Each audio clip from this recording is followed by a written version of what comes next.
Good evening.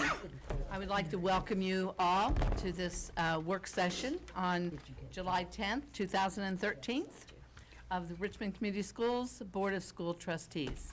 Would you please stand for the pledge? I pledge allegiance to the flag of the United States of America and to the republic for which it stands, one nation, under God, indivisible, with liberty and justice for all.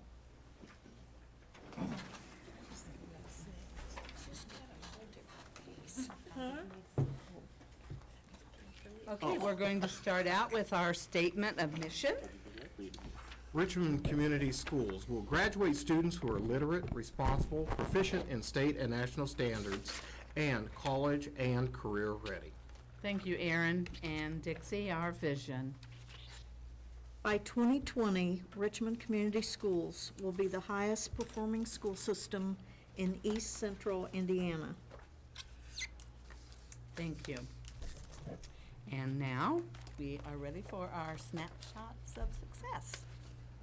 The snapshots for success this evening will come from the Purdue Summer Leadership Institute, and this evening Mrs. Wolpe and Christy Tollett from Purdue University are here to introduce some students and also to let us know about a leadership opportunity for students from Richmond High School.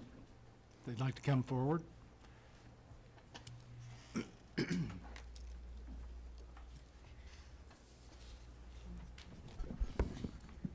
Good evening, and thank you very much for having us here tonight.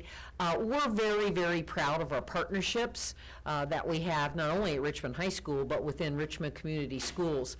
And Christy Tallett and I have been in communication, getting our female students to Purdue's Pink Day, where our female students learn more and more about technology and engineering.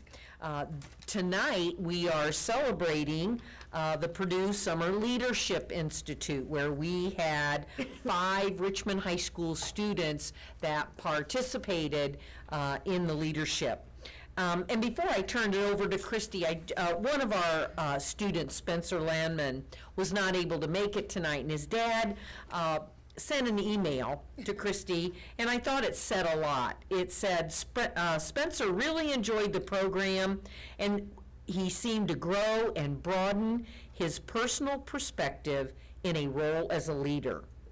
As an area resident, I appreciate Purdue University College of Technology providing such a progressive and beneficial program for students in our community.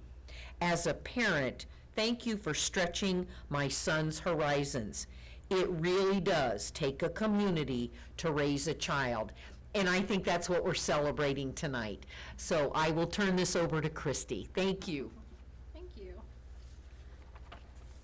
Well, I'd just like to take a couple of minutes and recognize the 2 students who are here this evening, Bryson and Ryan Yates, for their participation in the Purdue Summer Leadership Institute.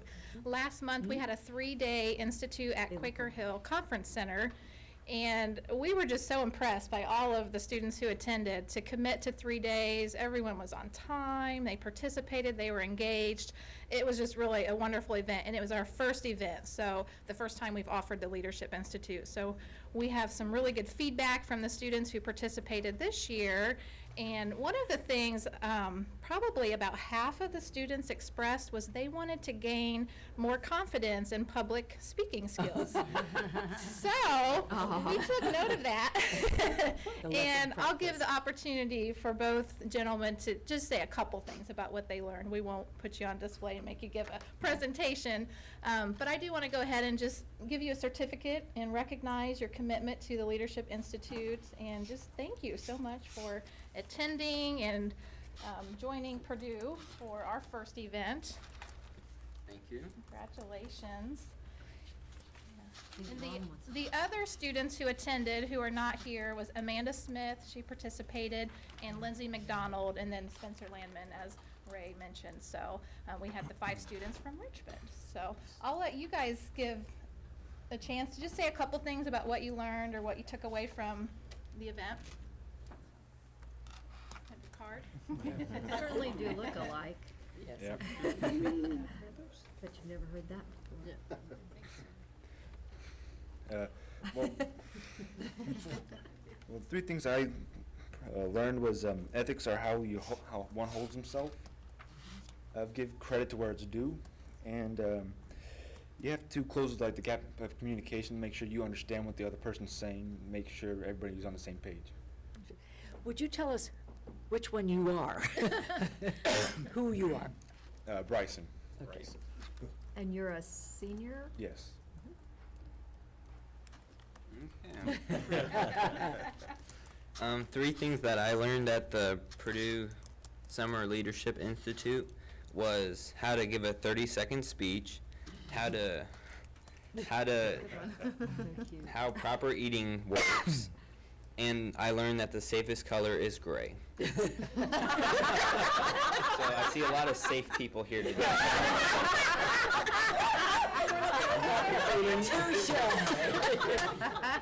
And so introduce yourself. Oh, my name is Ryan.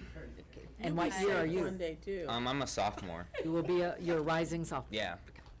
So how was it that you got to go to the conference? We had to first, like, print out the form and then hand it to one of our teachers to fill out. It's like a recommendation. Wow. Well, how did you learn about it? My mom saw it on the newspaper or Good for something you. like that. Moms are useful. Yeah. Just say yes. So what subject are you interested in? What do you think you might like to do? I'm not too sure, but It's okay. one thing would be like broadcasting for like sports maybe. Okay. Well, and Bryson, what Bryson? I would like to do some type of engineering, are you? At Purdue? if possible. Yes. You have the T-shirt now. Yeah. Gold and black are pretty safe colors, too. Cream and crimson is even better. Chrissy, we always like to ask, are you going to do this next year? We are. So then what would you like these 2 students to say to other young people to encourage them to participate?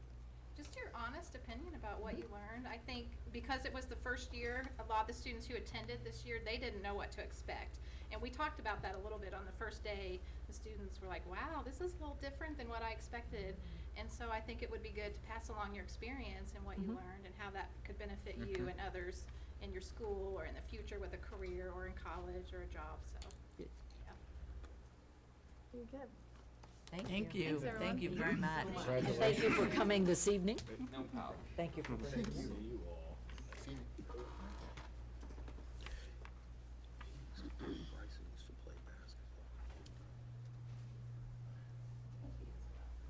Okay, we are ready to move on to our reports and discussion topics. This evening, we would like to bring the board up to date, as well as those in the audience and the media, on the status of our transition plan for KC STEM students who are coming to Richmond. And we're excited to have new students and excited for them to be enrolled. Mr. Kevin Hanley has been working with Dr. Parker in giving us quite a bit of information, names, addresses, excuse me. And we have done some work on setting up. Our goal really is to connect as soon as we can with students and families. And coming in the middle of the summer, it's been a little challenging, but we've been able to do so. And we spent the last week or so making phone calls. We sent out postcards to parents and invited them to an event, actually 2 events. Will be scheduled tomorrow at the Townsend Center. And the first one begins at 9:30, and then the second event is at 6 o'clock in the evening. We anticipate a lot of people based on our conversations, and I think they are anxious to know about Richmond schools, and I think they want to just get enrolled. So we are going to try to do two things. One is just communicate and answer questions that they might have, and to personalize that and make it informal, and really try to do that one-on-one with parents to let them know that they're welcome to Richmond. The event itself will probably conclude with pre-registration, and I think that's really what a lot of parents want to do, is to get their students enrolled. So we're going to have Mr. Tidrose work to have laptops and computer access, and we're going to also have interpreters and try to do the best job we can getting students enrolled. We've let Bridget Hazelbaker has worked on some other things to assist with our plan, so I'll let her kind of speak to some other things.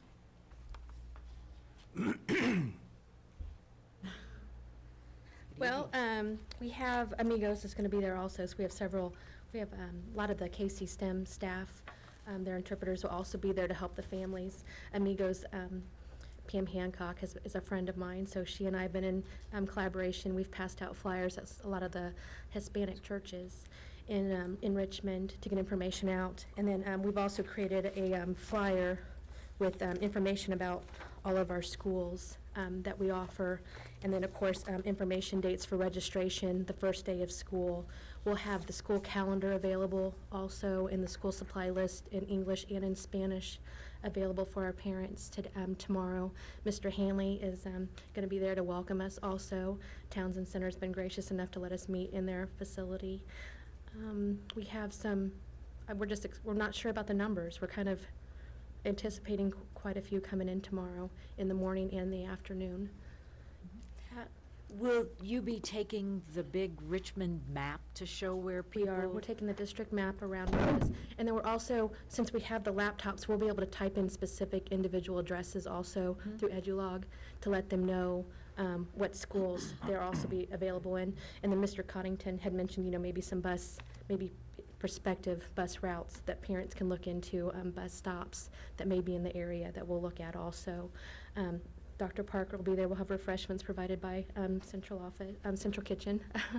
And then we're also passing out a free gift to students tomorrow too, when they come in. Most of our building principals will also be available, as well as some teachers who have committed to attend, so. And our CIS and coordinators were invited as well. Right.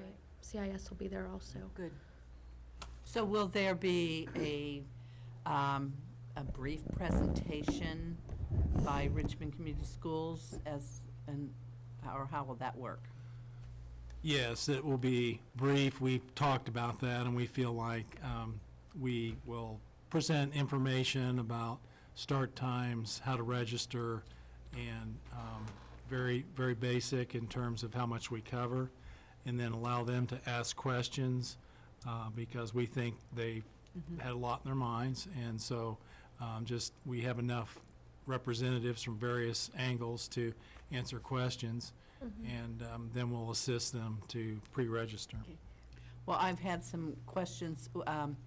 Would it be okay for board members to attend? Sure, Okay, we'll try.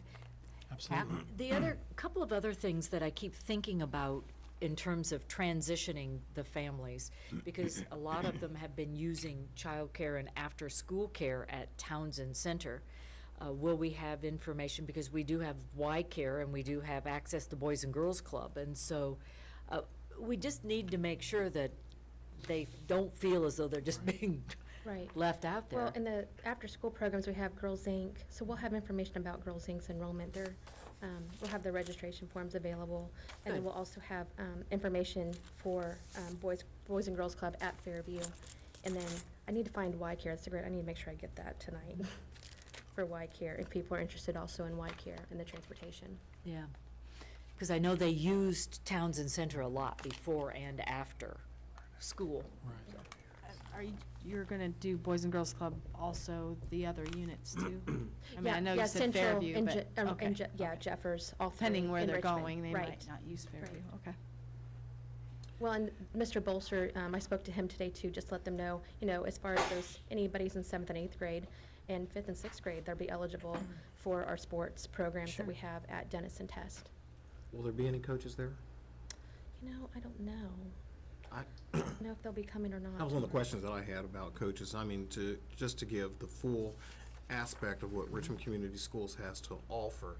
A lot of the families that will be contacting tomorrow will be first time, if they come to Richmond Community Schools, it will be the first time that they step foot in our buildings, actually, because a lot of them are first generation families who have never had a student in school, and they started them out in Galileo Casey STEM Academy. And I mean, my concerns is, we've read our mission statement, we've read our vision statement, and it's so important that they know that when you step into our buildings, these are the greatest opportunities that you're gonna have in the East Central Indiana, Well, and educational process. I agree completely. I think our main focus too is just try to make this as informal as possible and not be bombarded with Yeah. a lot of RCS staff. We want KC STEM staff and Richmond staff to work collaboratively tomorrow. So, I mean, we have a lot of staff. So of course, we don't want, overwhelm a lot of the parents and families. And But the the one-on-one is opportunities great. I like are that. music, I mean, our opportunities are music and art and athletics that they haven't had before. That's right. So just mentioning that, because I would imagine tomorrow the nervousness, let's just get registered. Let's figure out Well- where we're going. I think they just want to see some people Sure. in flesh and blood and talk and just to ease tension and I think get enrolled. And Yeah. so we've talked and threw ideas around just as we're kind of doing this evening and for tomorrow, that's our goal.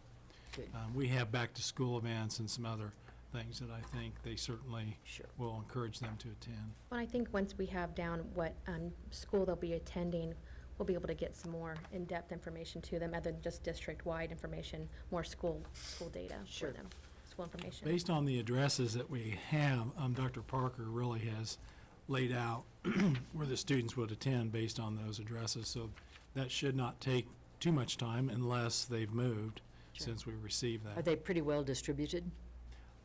We feel pretty good Evenly, I about mean. how they're balancing out. I think I mentioned in the update that a little more, the numbers lie at Crestdale and Vale a little more so than some of the other schools. But there's a balance, and actually they're kind of hitting some of our gap spots. Well, good. So, Any other Just need to make questions? sure that we follow up, because they're gonna have questions. We just wanna make sure that we really follow up with them. oh, absolutely. Any other questions? Thank you. Thank you. Thanks, good. Bridget.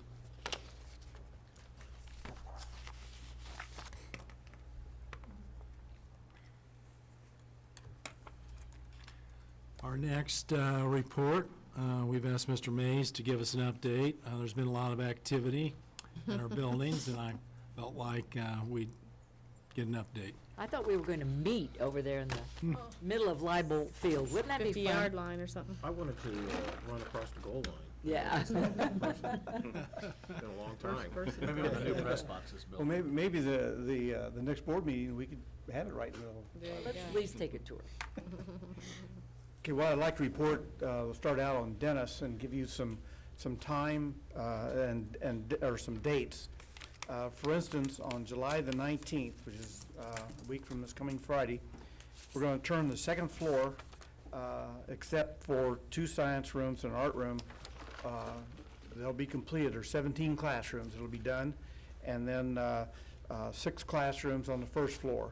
That'll be on July the 19th.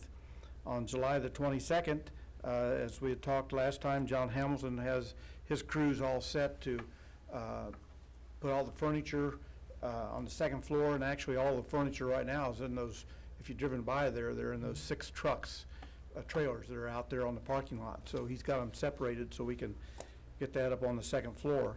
Then on July the 26th, the first floor north wing, which is where the music classrooms are, that'll be complete, and then two music classrooms and 2 regular classrooms in that area.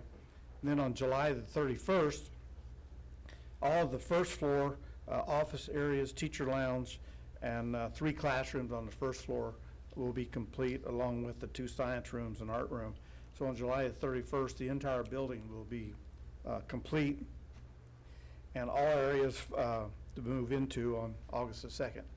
I'm sure as we turn these rooms over, for instance, on the 26th, that John will have his crews moving in. So hopefully, by August the 2nd, we'll be pretty well moved in to allow some teacher time in there between the 2nd and the 9th to get their room set up and moved in. So it's like Crestdale, I told you last year, if you walk through there right now, you'd say there's no way. No way it will be complete, but it will be complete. We had a meeting today, and everybody is scheduled. Now they're going to work Saturday and possibly Sunday this week, but everybody's scheduled, and they know just what they have to do and where they have to be. So with really strong confidence, that July 19th, a big date, 17 classrooms. That means the staff we could try to get them in a back door, and they could just about do the whole second floor, get their rooms ready. So we're trying to work that out with Mr. Bryant now.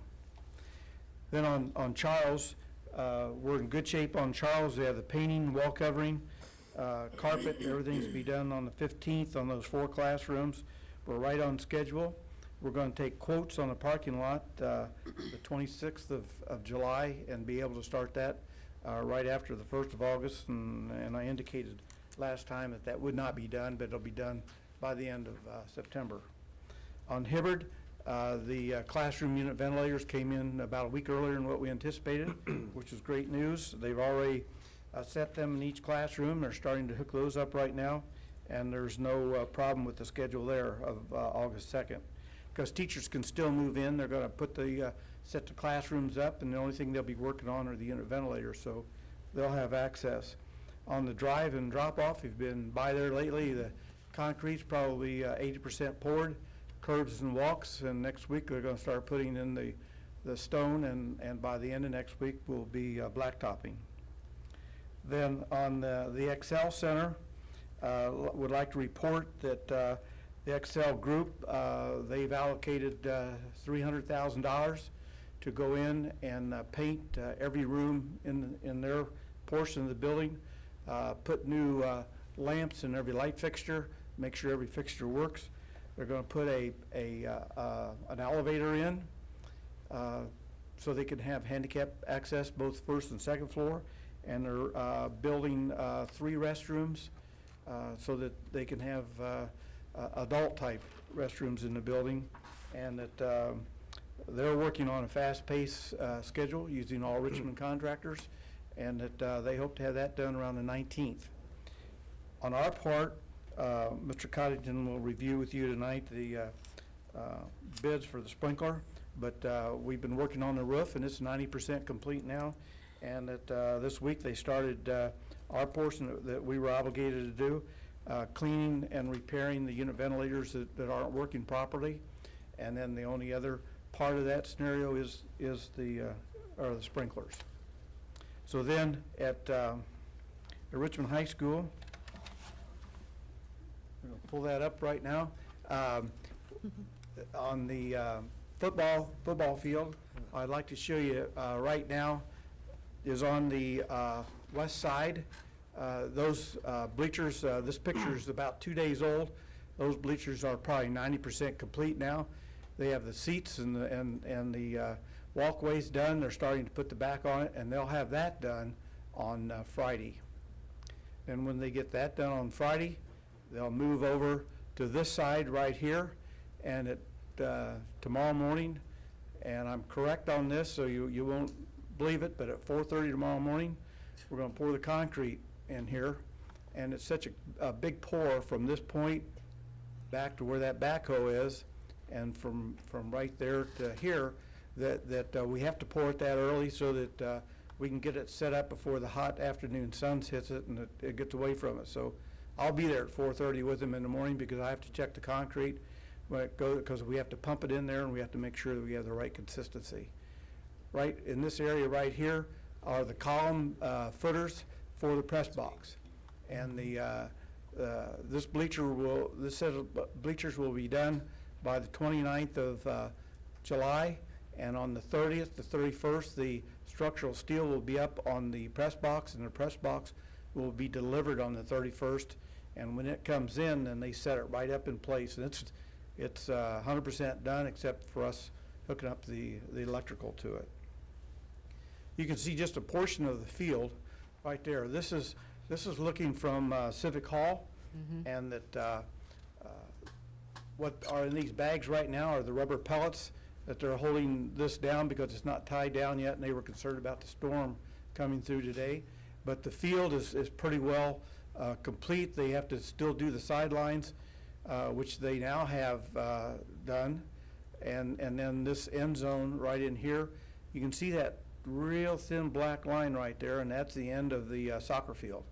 So you can kind of see that all those markings, now they'll come back now and put all the cross-hatching in. They'll put the numbers on the field, and then on this red area, it'll say Richmond, and at both ends. And then that little black spot right there is where the goalposts go, and that they'll be in there too. This whole field and project will be done by the end of this month, and that we're scheduled for the football team to start practicing on there on August the 2nd.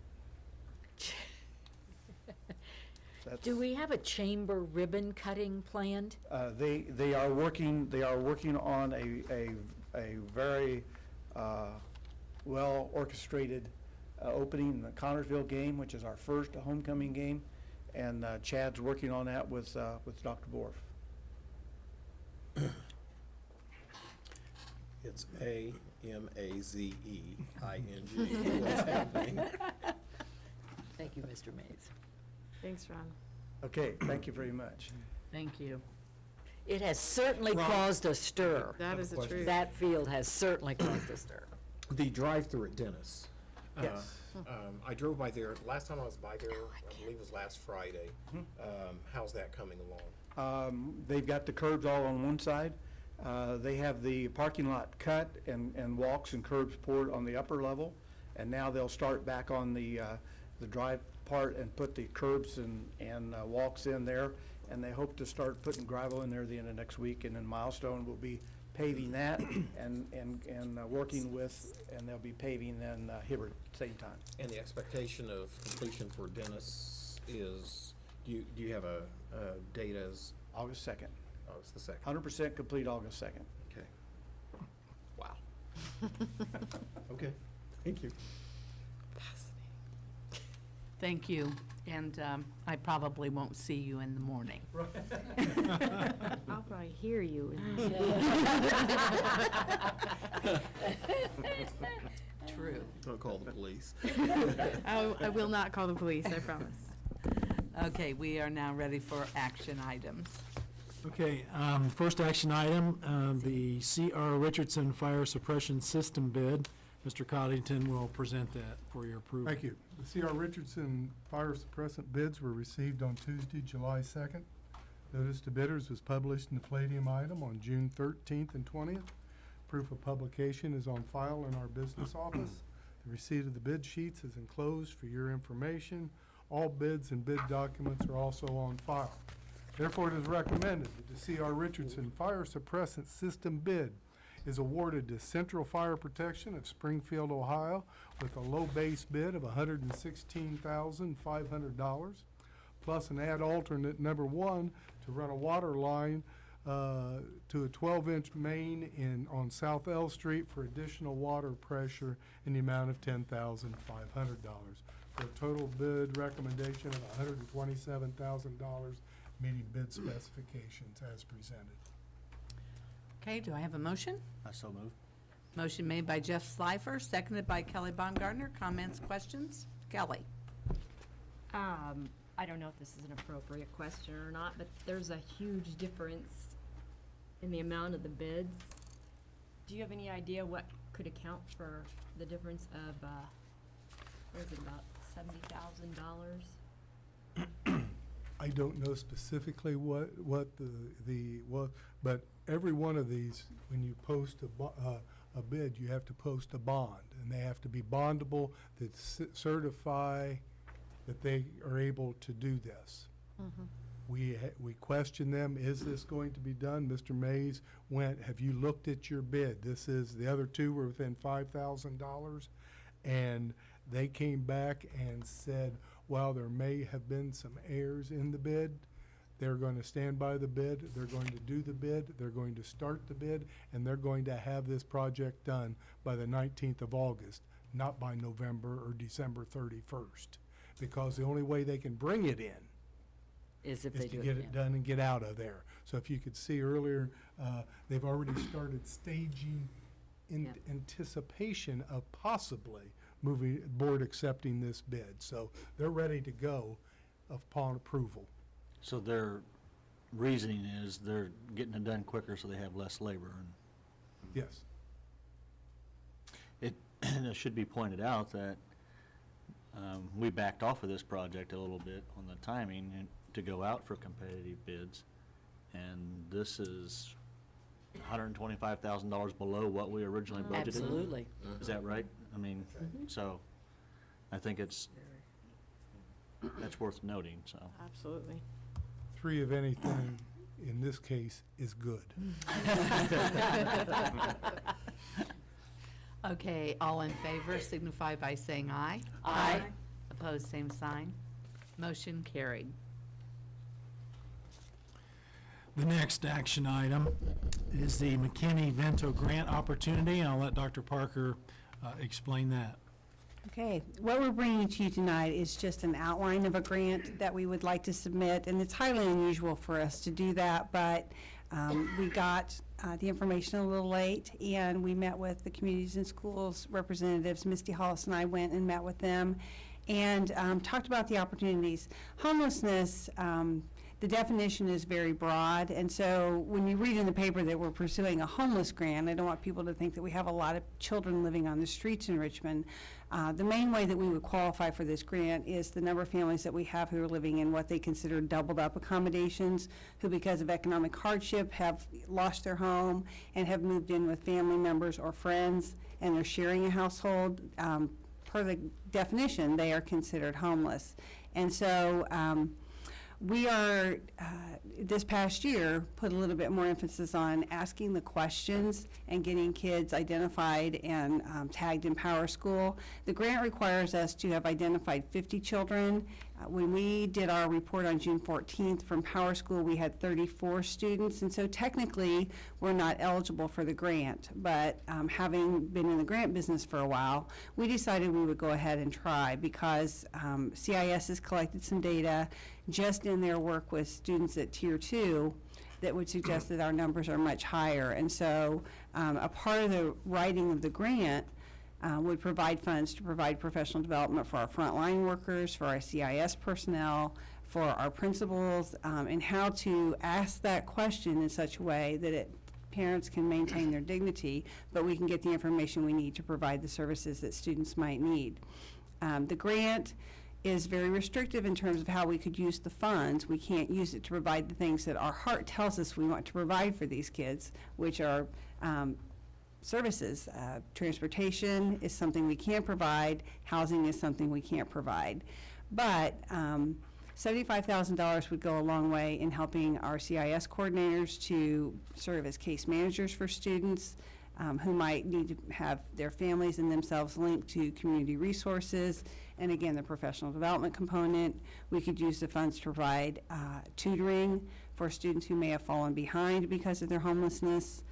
So Vivian Ashmaui is working on the grant. I completed my portion of the grant, which was the introduction and the sort of demographic data and the comprehensive needs assessment that says this is why we need these funds. She's working on the budget and the actual strategies, and it needs to be submitted by July 19th, which is why we're bringing it to the board now. So once it's written, we will provide you with a copy, and then, of course, if we are awarded the grant, we'll bring it to you for approval to accept the grant. Okay, so you need a motion. I need a So moved. motion. Pat Heine makes the motion. Aaron Stevens seconded it. Comments and questions? Pat? I just applaud this application, because as mentioned earlier, in this school year at the high school, we raised the issue of homeless young people who didn't have a place to live. And we have some churches and some groups who are willing to work on that. But what we discovered is we didn't have records. And so I appreciate the fact that we're going to structure the record keeping so that we can move forward and get even more resources. Because I have a feeling there are more of these students. I mean, anecdotally, what we heard, especially from the high school, there were more and more of these students. So this is a good move to get us started in this process. Will there be any financial responsibility tied to this for Richmond schools? There is no match required. The funds come in and they are directed to the grant identified activities. One of those being to provide some professional development for some of our partners who have agreed to provide some temporary housing. Okay, thank you. Any other questions or comments? All in favor signify by saying aye. Aye. Opposed, same sign. Motion carried. Thank you. And now we are ready for consent items. Okay, I'll read through those from top to bottom. The consent items: approval of June 26, 2013 board meeting and executive session. Next item are human resources, and there is an addendum which has been posted online. The next item, school physician statement. There's an attachment there to be reviewed. COPE environmental agreement. Next item, the Form 9 biannual financial report. The last item, filing of reports, food service report, which we would like to thank Maggie for that report and putting that together. And it was very detailed, and I appreciate the work that went into that. Okay, do I have a motion? Kelly Baumgartner makes the motion, seconded by Jeff Slifer. Comments or questions? Hearing none. All in favor signify by saying aye. Aye. Opposed, same sign. Motion carried. And that takes us to our work session. Our work session this evening will be led by Mr. Coddington, and he will review budget assumptions and overview of taxing funds and budget strategy this year, and there are a few changes, as there always are. Good evening. We are ready Good for evening. your riveting presentation. I'm glad here presenting my 10th budget for Richmond Is Community this Schools. really 10? Wow. Yes. And every year, we start with some assumptions when we start developing and putting a budget together. The first is we do this to ensure that we have adequate resources to the classroom for increased student achievement. We will develop a disciplined spending strategy to go with the budget so that we can balance the budget. Very succinct, to the point. Now, we have different taxing funds that we need to look at, and I put them in this order because of the simplicity and the complexity. We're going to start with some of the easiest ones. Transportation fund. Main source is property taxes.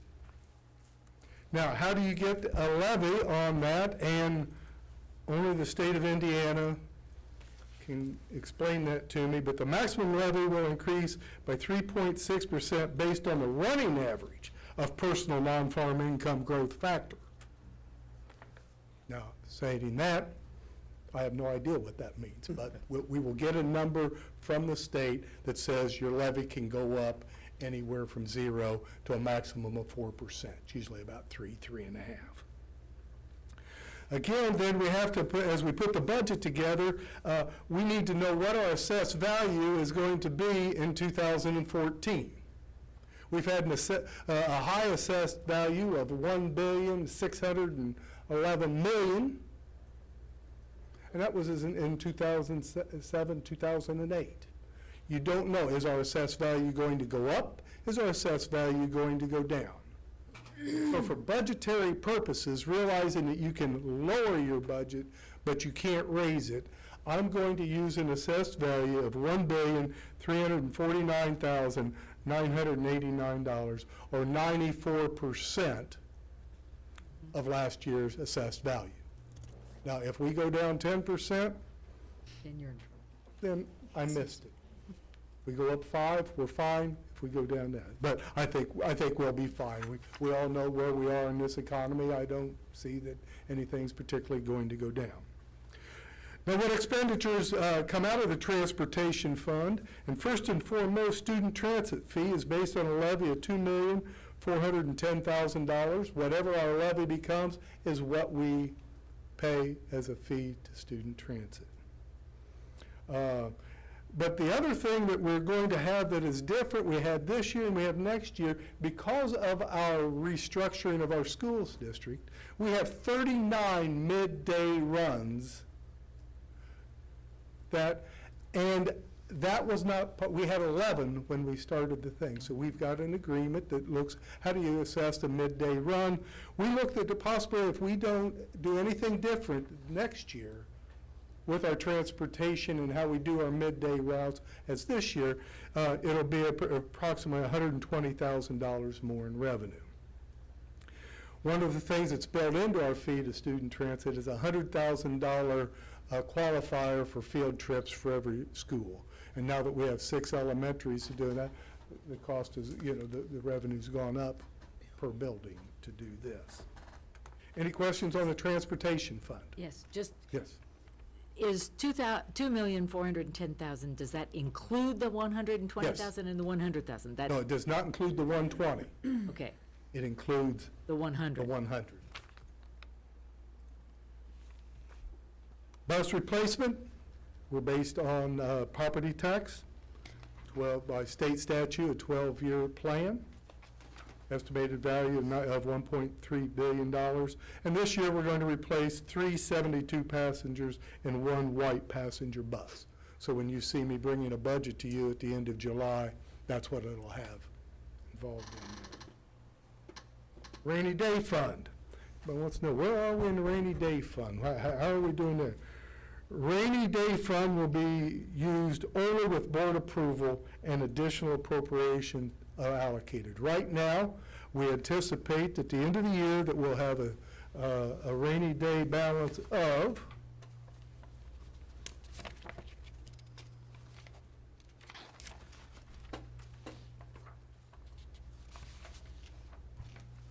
$3,097,000.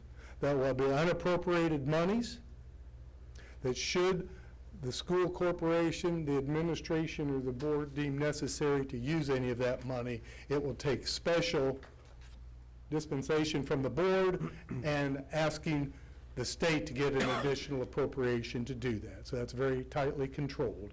And at this point in time, because of our bond issue and where we are, we do not anticipate any need of the rainy day fund at this time. Debt service, again, through property tax, assessed value. Our unreimbursed textbook rental last year was $64,000. By statute, we can add that to our debt service so we can be reimbursed for the expenses that we incurred last year. We have a new bond payment. You can see our first bond payment is due next July, and very shortly after, January the 15th, before we get taxes in the spring of 2015. Therefore, we will ask for the 2 bond payments plus the book rental relief. So we will be putting a debt service package together of $1,423,110. Pension bond assumptions. Now we're going to see a little difference again because remember we refinanced our pension bond. Didn't shorten the length. What we did is we've lowered the interest rates, and instead of seeing $1,825,000 that we've seen, it's now been shortened to $1,721,000. Capital projects. Mr. Slifer, your favorite. There we go. We have a lot going on in the capital projects fund. we're going to levy neutrality now. Instead of being 1.8 is 1.7. So we should end up with $120,000 more dollars and a level tax rate for capital projects opportunities. So when, at the end of July, when I'll be speaking specifically on what we plan to do with that extra $120,000. Recommended outside provisions for utilities and insurance. They put this caveat in 2004. They renew it every 2 years, but they have not changed that number since 2004. Now luckily, because of the price of gas is going down, and our maintenance department and all of our staff watching utilities, that's been adequate for us because we have not had an increase. In fact, we've had decreases in utilities. So we believe that we'll do this. But here's that circuit breaker again. The circuit breaker impact on revenue, probably by $975,000 is what I'm forecasting, which means of our levy, 1.7 is going to be taken away by levy neutrality, and another almost $1 million will be taken away because revenue not received because of circuit breaker or tax caps, another way.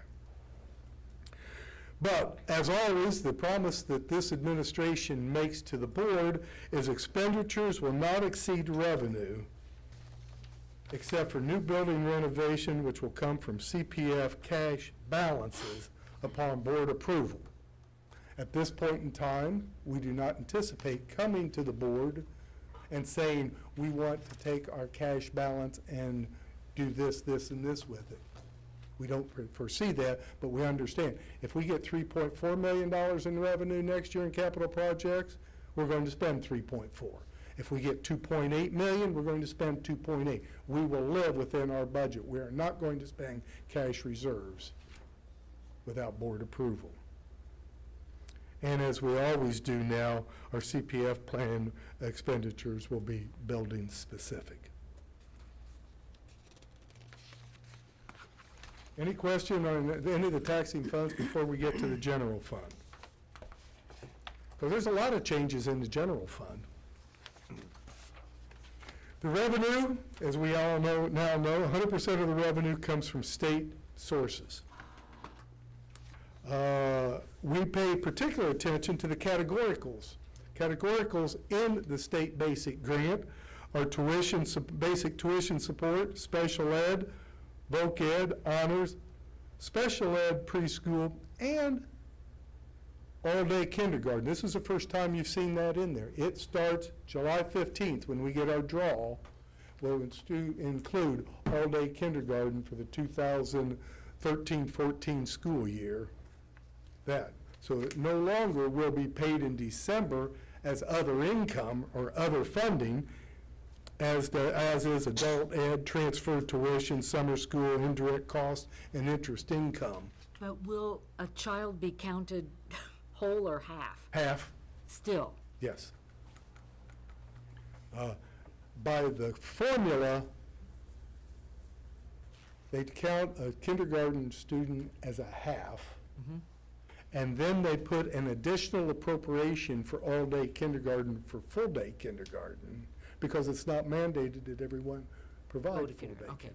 So this is in addition to the per pupil, half Yes. pupil that we get? Gotcha. Yes. But it doesn't equal the full Probably ADM not. amount, so. No. So it's about 3/4 of a kid? I don't think it's I don't think it's that high. I yeah. don't think so. So we'll pay very close attention. Now, one of the things I wanted to say on the thing over here, do you see under that other funding, interest income? Remember every January we go out and we give you an annual report on how much interest we generated? And by board policy, the interest in all funds is swept to the general fund for student achievement. Our 2005 interest income was over $370,000. Our 2012 interest income was $34,000. Now, that's for two reasons. Interest rates considerably lower, and number two, we don't have the cash reserves because everything's a reimbursable grant now. So just to keep in mind, and no one's talked about that in 8 years, have we? $300,000 loss of income, and what school officials do is they make it work. You live within your means. Expenditures, salaries do not include increment because law, we do not have an increment. Certified staff will be budgeted at proper staffing levels, and we're meeting already weekly and with that. All new staff, certified or classified, when someone leaves, to replace them has to have the approval of the superintendent. It's not just, oh, they've resigned, therefore let's replace them. It's let's look, is there another way of doing things?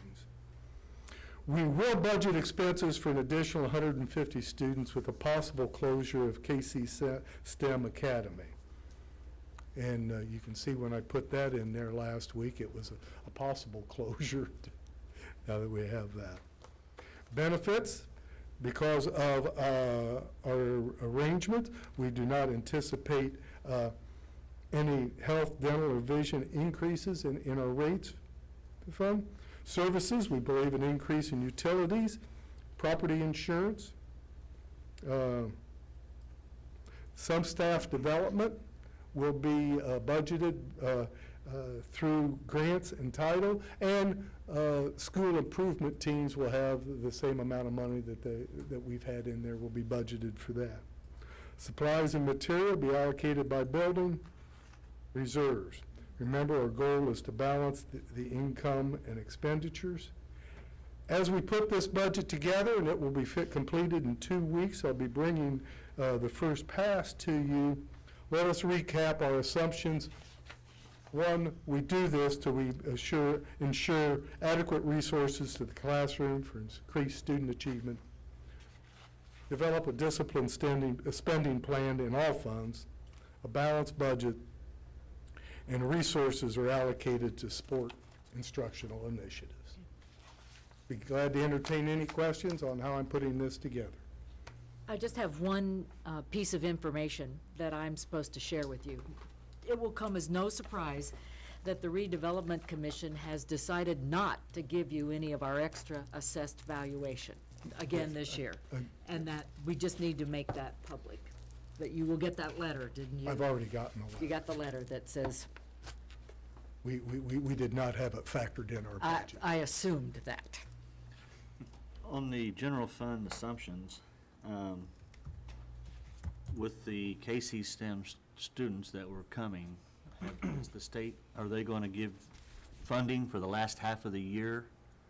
Are we going to get some money for that since? Yes. Now, follow this. They, in May, asked me to give them what my September count will be. And in May, we didn't know what it was. So in May, I told them that our September count was going to be flat.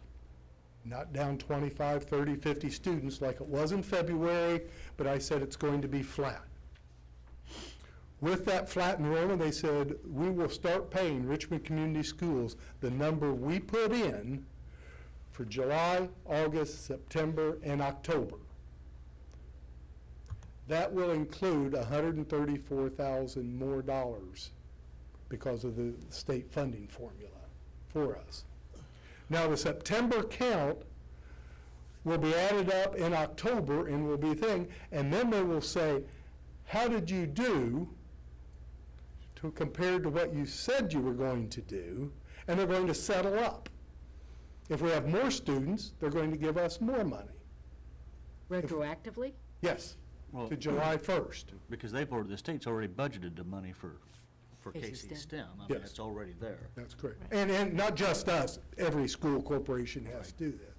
Then our December, January, February, March, and April will be based off of our September count.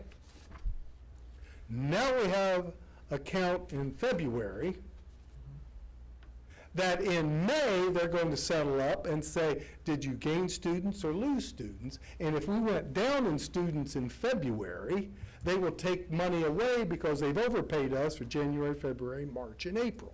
So they will do this settle up twice a year. Now, historically, the difference statewide between our September count and February count is down 4,400 students statewide by midterm graduations and this. So the state statistically will be reducing the state's appropriation to education. If you want to take your $6,000 times 4,400, it's about $28 million in appropriation they won't have to spend.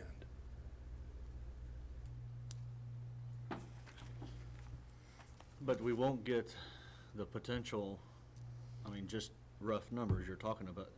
With, if we pick 150 students up, our potential revenue is gonna be 450 to 500,000. We're gonna be budgeting the expenses for August. So you're saying we won't get the adjustment for that then until November.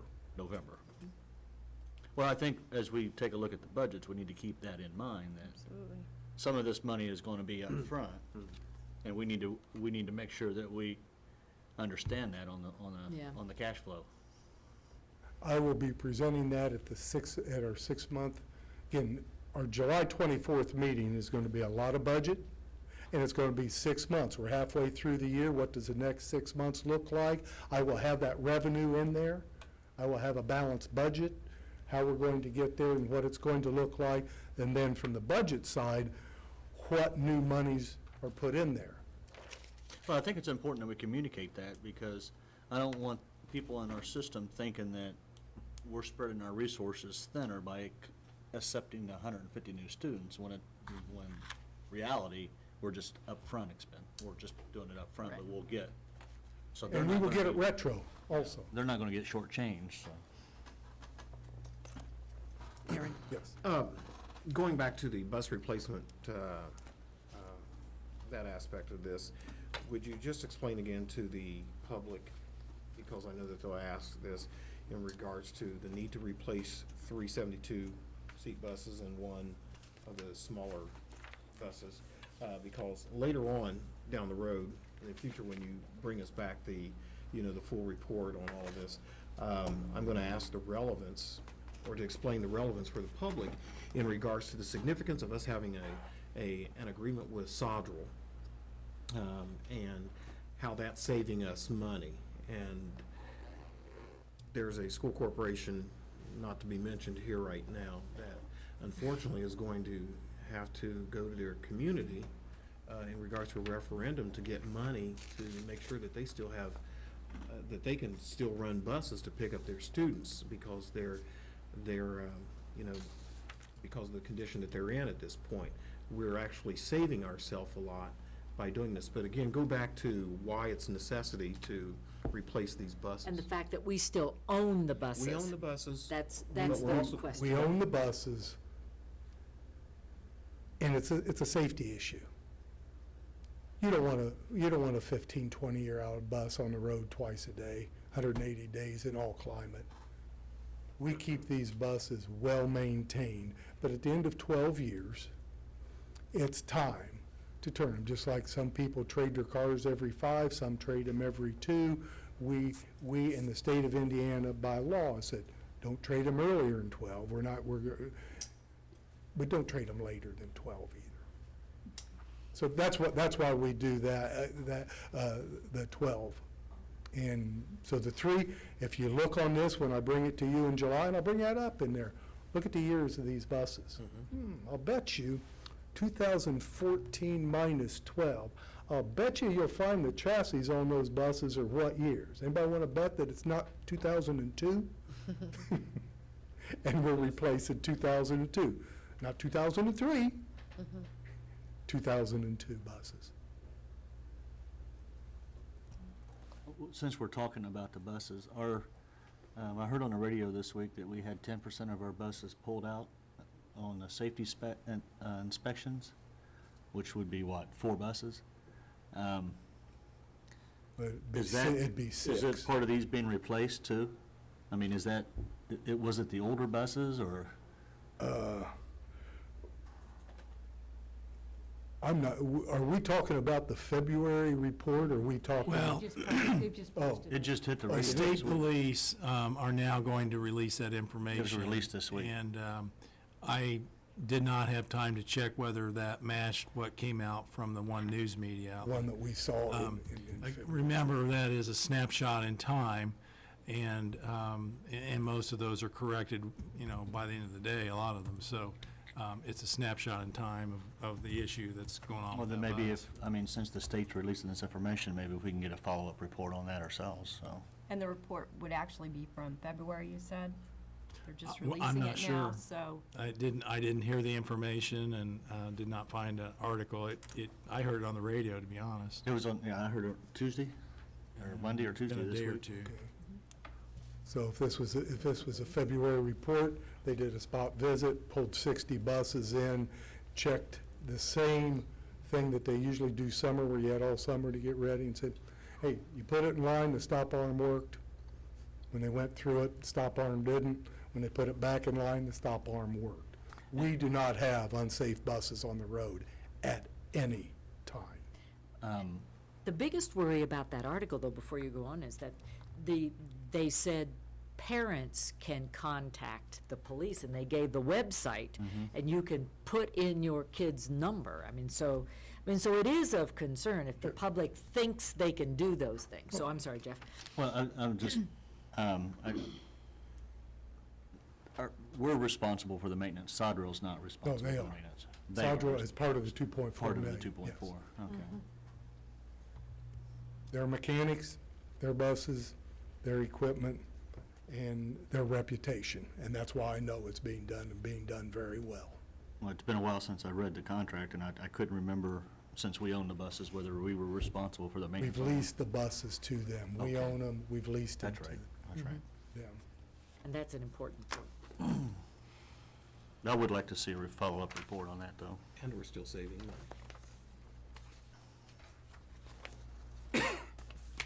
Thank you very much. Looking forward to seeing you in July, at the end of July. We'll be here. Thank you. It is July. I was going to say, it is, isn't it? Okay, we are ready to move on to follow up old business. fell Anything?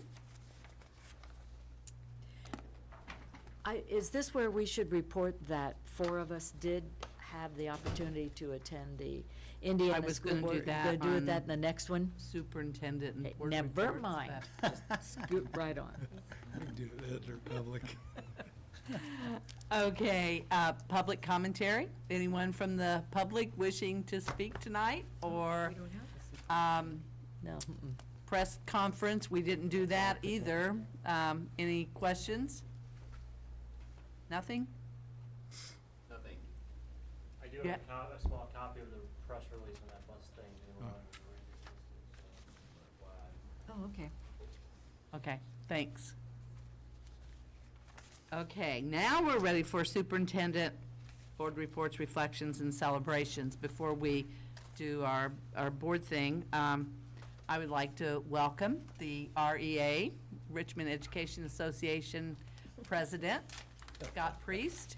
And on behalf of the board, Scott, I want you to know that we are, the board is desiring to work with you and to have a very positive year. And I wanted to invite you to the podium if you wish to say anything. I don't want to put you on the spot, but Thank you. Looking forward to a good year. I have nothing really officially. okay. Well, thank you. Thanks for coming. Yep, no problem. And now we're ready to talk about our board summer academy that Pat attended, Aaron, Dixie, and myself, and Mark Millis, and Kathy Parker. So, Pat. Well, I only got to attend on Tuesday since I had been on vacation. It was a very well-run and well-organized session. I went to a session that helped me understand even more clearly the new law about superintendent contracts and evaluation. And not that I need to report that here, but that it is very different, and we are trying to be as transparent. And we have just undergone the new evaluation process for the superintendent. And when teachers talk about having the RISE model, superintendents do as well. And so it was a useful conference. And then Aaron and I attended a session, alternative to expulsion for young people who do something that is so serious to get them in the juvenile justice system. And in Fort Wayne, they have a separate school for that the judges and probation officers work with the school system. They have a partnership so that these kids are not expelled and are out on the streets. They are actually partaking of credit, some credit recovery, others direct classes. And so Aaron and I thought we'll do a little work and check with Misty and some of the other statistics to see how many we might have that might be on probation and that kind of stuff. And frankly, I think that, I'll let you get back to this. No, that's all But frankly, I'm I gonna really say. think it'd be worth it as we attended that. Because I've been talking for several years in regards to what we need to do with our local probation, Wayne County probation, to tie in the probation of young people as well as their parents in regards to not only continued education, everything else as part of whatever court punishment that they may receive for whatever act Well, that they committed. the judges actually write into the court orders parents' participation in the education. And so what they've discovered in Fort Wayne, and I think we've discovered here, those kids frequently just drop out of school. They are far behind, they can't do this. And so it is worth looking at, knowing some of our, we're inching up there to 85% of our high school kids graduating, but that next 15% is going to be tough. We're going to have to look at every case and what's keeping those kids. And So do they feel that it's, what's their success? Oh, they've got a lot of success, very much success. And the recidivism rate is very low. Not just the recidivism rate when it comes to the alternative school that they're attending, but also the rate of those who are getting involved with criminal activity under the age of 18 again, which is unfortunately a key point here. And I was going to say it would behoove us, actually, the opportunity if we could get a group, whether some board members and Dr. Borf or whomever, to take a day or two visit up there to Fort Wayne and Allen County. Allen County is by size the largest landmath school corporation in the state of Indiana, even outside of Marion County. And the number of students that they have, because they have Eastern Allen County as well as Fort Wayne Community Schools and everything else, they have a huge population. But it would be great if we could just get a group to go up there and to sit with them. They are willing, ready to sit with us and show us how to do it from its inception to make it a successful completion. And if nothing else, because like I said, the recidivism rate, as well as the fact that a lot of those kids do realize, with the partnership with the families and the courts and everything else, they realize, hey, I can't do this again, and they get back on track and they graduate successfully. And they try to keep them out of the GED track because the GED doesn't count for the high school graduation rate. So they really are very serious about getting these folks to graduate. So it's just a different population, and I think if we're going to look at that last 15% of our high school graduate, we're going to have to take apart and look at constituency by constituency and prepare some intervention for each cluster or group of young people that we need to get through school. So it's an alternative, and it's not like our alternative high school, because those kids have not been in trouble with the law. These are kids who've been in trouble with the law, and we don't really want them in school because they've done some So nasty it's a things. joint effort between the courts and? Courts, probation, school, law enforcement, families. I'm missing one other key entity there. Is it joint financial responsibility also? Yes, yes. And as a And a matter of lot- fact, I think the courts participated a little more heavily even than the students. Even more so. The schools had to provide lead teachers, of course, because they had the only teachers available. But it's something that we need to look at. Again, I keep worrying about this last 15%, and we're gonna have to chunk it off bit by bit, and this may be one bit. Eric, Okay. did you wanna? Beside that one, I attended, I think, eight different workshops, and because I stayed the complete amount of time. Beside alternative to expulsion, one of the ones that I went to that was very interesting was the roles of executive sessions and the legalities. But one that's near and dear to my heart was on school safety, and very interesting presentation that was made. And everything that was discussed in there, ranging from search and seizures in the schools, the roles of the school resource officers, to how to prevent criminal activity in the schools, and I think it was very worthwhile. And Lisa Townsell, who's one of the ISBA council members, had actually called me out of the crowd to speak in regards to school safety. And it's great to find out that a lot of the things that we have been preemptive about in Richmond Community Schools, even predating Newtown, Connecticut, are the things that a lot of schools still have yet to say, we really need to get this done. So we're ahead of the curve on that. And Oh, we ought to tell them about the Cracker Barrel. The last session we went to, where people just had conversations, and whatever, there was a lot of discussion about the challenges and policy challenges as well as practical challenges of the one-on-one, one-to-one computing and giving out iPads and the policy issues that they've had. And, I mean, it's not a very simple process. No, it's not. And it's not just money. It was all of the social pressures and what kids were doing and how they were using them, and parents were so excited because they thought, oh, finally I get an iPad. And the key that I think we need to think about as we move forward, they kept saying, the legal staff kept saying, remember, these are textbooks, and if you treat them as textbooks, then the policies are easier to write and easier to enforce than if they are computers.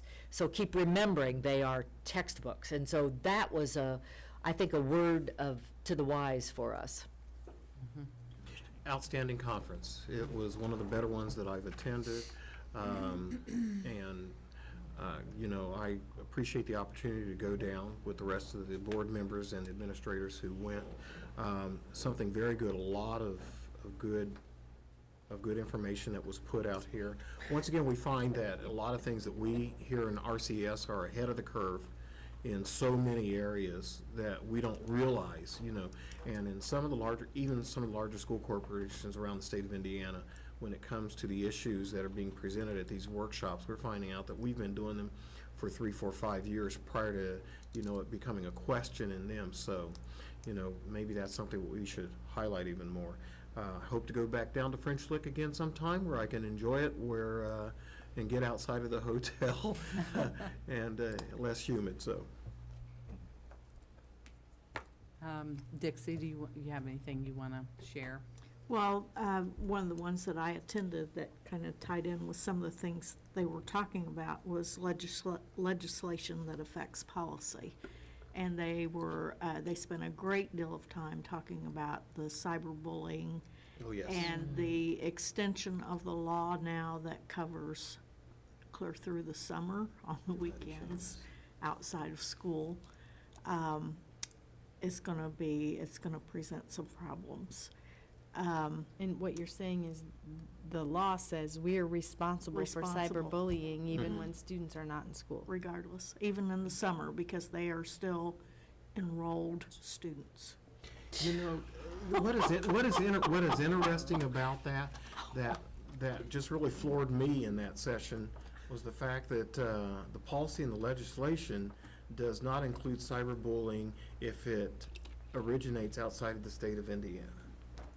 Well, and the other thing they mentioned too is it has to be students, both have to be in your school system. Is, if one's in another school system and one's in your school system, then it doesn't. Oh, my goodness.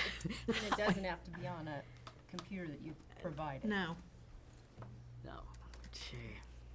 But if it is, Wow. Something, something I got don't- lost in Yeah, really, translation that's in not that. even rational or reasonable, in my opinion. There's teeth, but That's the- the law. there are teeth in the legislation, however, they're baby teeth. Okay. So, Well, I attended one day on Monday, as did Dixie, and because our team, Mark, Kathy, and I, we did 2 presentations that limited me going to sessions. So we did make a presentation 2 times on the reading framework and how to survive it. And so we had a nice crowd, more the first session than the second session, but lots of good questions. And so it was good to be able to share with others. But I will say that we had an excellent keynote speaker on Monday yes. morning. Shoulders, what was his? Patrick. Patrick Shoulders, who is an attorney, but he was very dynamic. And just in short, the thing that I took away, he talked about the challenges, of course, that we have as board members now. Things are constantly changing, as we know.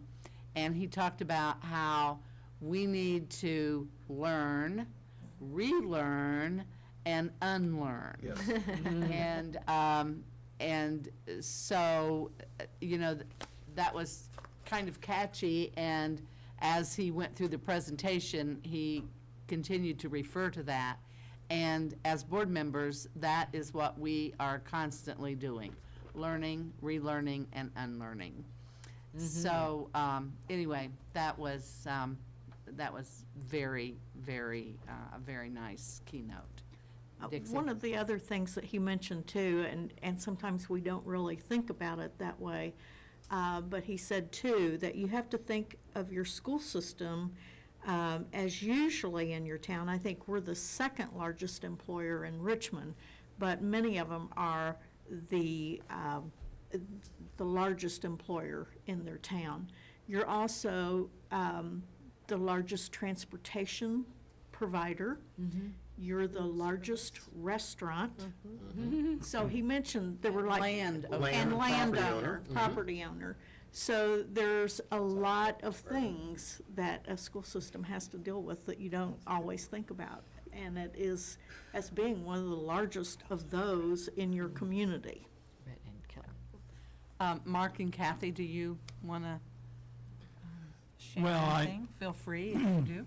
I don't know that I would add a whole lot to what was already stated, but I would kind of agree with Aaron that I feel in the session that we presented that we have been very diligent in implementing the reading plan and are ahead of many corporations, and I think our improvement reflects that. So we had quite a few questions. We emphasized that we're looking at reading K to 12, and I think for some of them that was a jarring concept. So I thought it was fairly well received, and it's not a topic that's probably going to gain as much interest as cyberbullying and some of the others that are right there current, but certainly it was important, and that's what we emphasize, that it needs to be at the top of agenda and goals for every school corporation. Well, and we were also pleased to highlight our Every Child Can Read, our third grade academy, and certainly that was a big part of our presentation. So, anyway. And I did receive a lot of comments from people who had attended either of the sessions in regards to asking questions as to how to implement it, how it worked, how did we come about these successes over the last 5 or 6 years, et cetera. So it did not fall on deaf ears. You know, there were, and again, the positives that we have achieved here in RCS, maybe we don't accentuate them enough. So. Well, anything else for the good of the cause? It's 8 o'clock, it's still light out, it is not raining, and we are adjourned. Go home, freshen up. We need all the freshen up. Oh, we forgot to start out with that. It's wearing thin. Oh, no, we started out with it, Aaron. Hey, where's Mom? Do kids have to register if they were in our school system last year? I don't think so. I didn't hear what you asked. Do we have to register our kids if they were in? No. How'd your, it was your mother, wasn't it? No, my sister. Sister. How'd she do? She did really well, and she came home today. So they did the surgery yesterday morning, and everything went well, and now we're waiting on the report, to see how aggressive it was, and